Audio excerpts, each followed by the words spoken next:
So hello guys, so good morning. So good morning Mount Fuji, good morning Japan, good morning Philippines, good morning over the world. So nandito naman tayo sa ating panibagong vlog ngayon mga Kalbinsor. So nandito tayo ngayon sa Mount Fuji. So nag-trekking na tayo simula pagkain ng alas 3 ng umaga.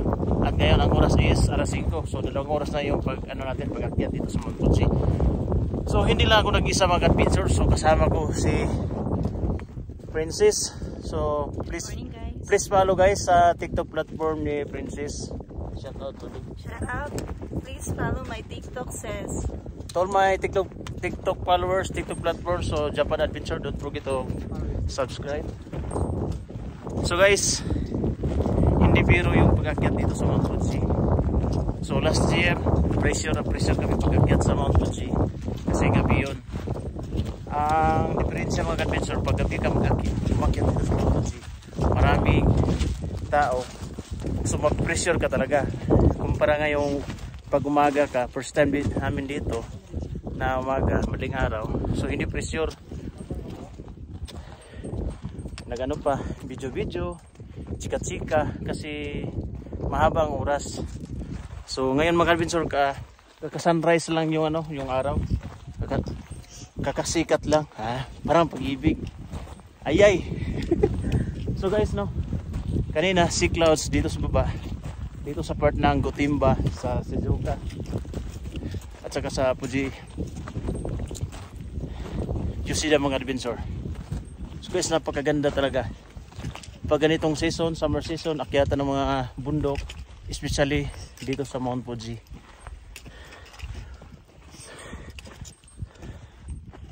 So Kaya pa.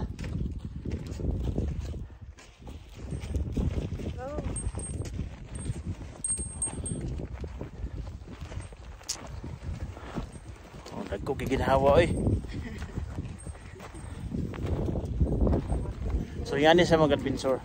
So hindi biro yung pag-akyat dito sa Mount Fuji kasi maglaan ka ng oras, maglaan ka ng time oras, pero yun lang yan. So guys, ma-pressure ka talaga. So ang bagong sistema dito sa Japan ngayon mga Adventure is hindi ma-stress ka tulad sa amin. Dapat kahapon pa kami nakakyat na dito sa Mount Fuji, pero hinarang kami doon sa sa baba dahil may ayun Lodi, Hindi pwedeng hindi maka-reserve ng hut dito sa hut. Yeah. Hut parang pag-ibig. So guys, so except sa 2,000 yen yung entrance fee at saka yung donation 1,000 is kabali 3,000. Bukod pa doon mga Adventure, so palaala sa mga gustong umakyat sa Mount Fuji, may may reservation, dapat magpa-reserve ka talaga yung hut. Yung yung tulugan, parang mini hotel, yung mga double deck, ganyan mga Adventure, parang boarding house, dapat magpa-reserve ganyan. Pag wala yan mga Adventure, hindi ka agad-agad makaakyat sa Mount Fuji. So may dalawang option 'yan.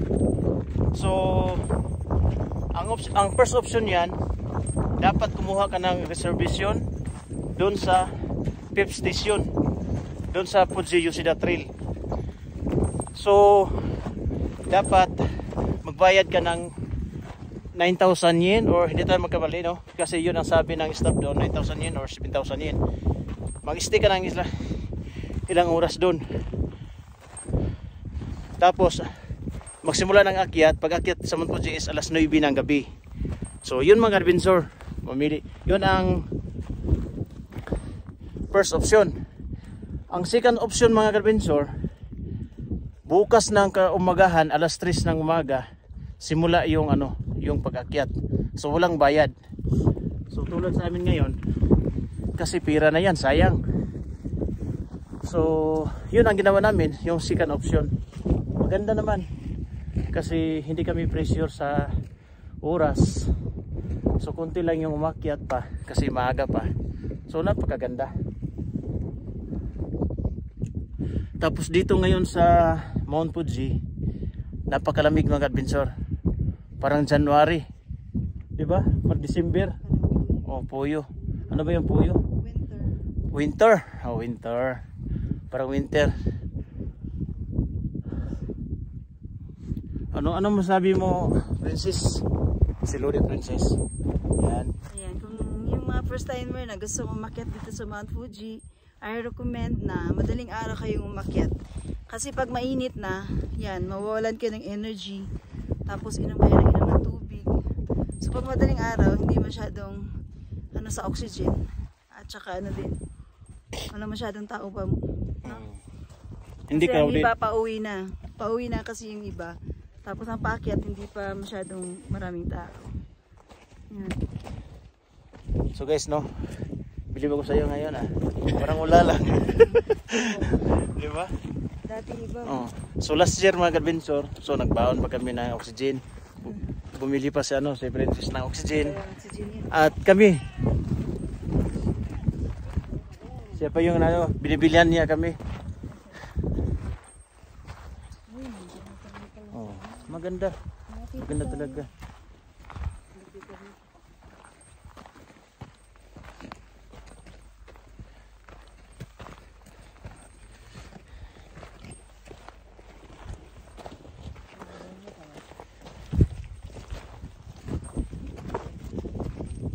Sa Lodi kay makita na yung kuan ba ang mga bukid sa baba, nawala ng mga kuan, wala na yung mga gapon. May kay pagka gidevelop na gid mayo. Di kayo siya. Diri na. So guys, hindi lahat na umakyat dito sa Mount Fuji na makaakyat talaga. Ang iba umuwi talaga. Ilan na yan, yan. Pabalik na.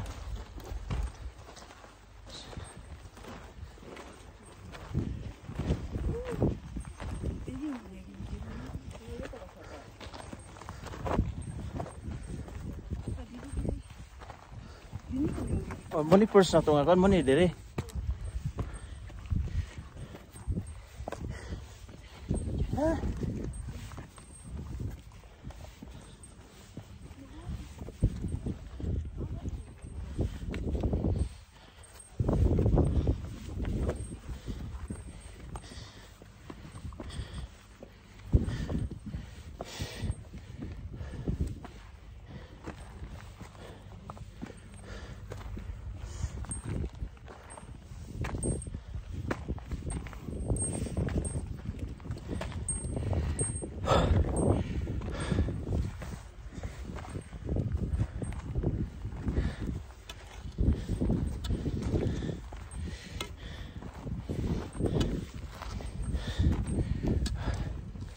Hangat ya.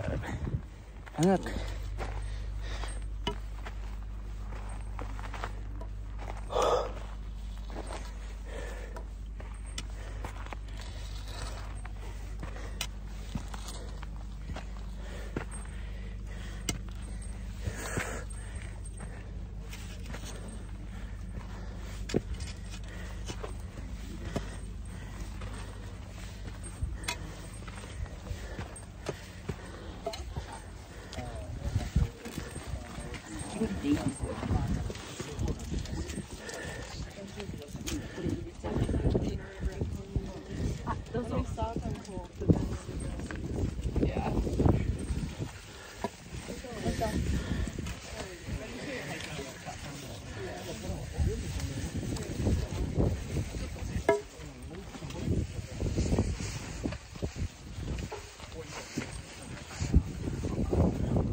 Mga adventure.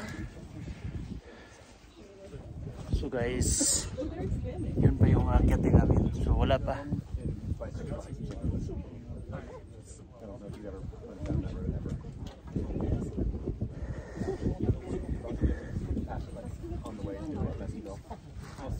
So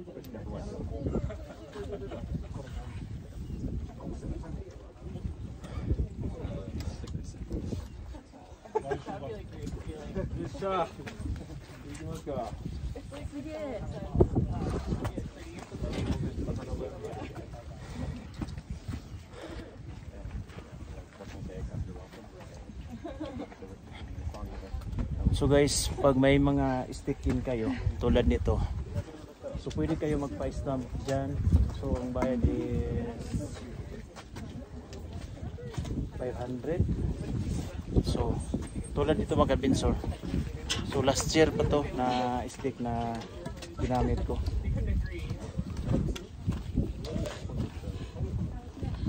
So pwede kayo bumili pag umakit kayo sa Mount Fuji, pag gusto nyo ito. Doon sa baba meron. Pero dito din may ano din dito, binibinta. So napakaganda mga picture. So para mas maganda, magpa-stamp talaga kayo para memorable niyo na nakapunta kayo dito sa Mount Fuji, naakyat niyo. At huwag nyo kakalimutan na pag makapunta kayo sa 3,776, kuha kayo ng ng certificate na nagpapatunay na nakakyat kayo sa Mount Fuji doon sa peak mga kabinsor.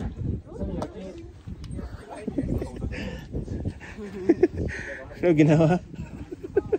Kaya pa. Kaya.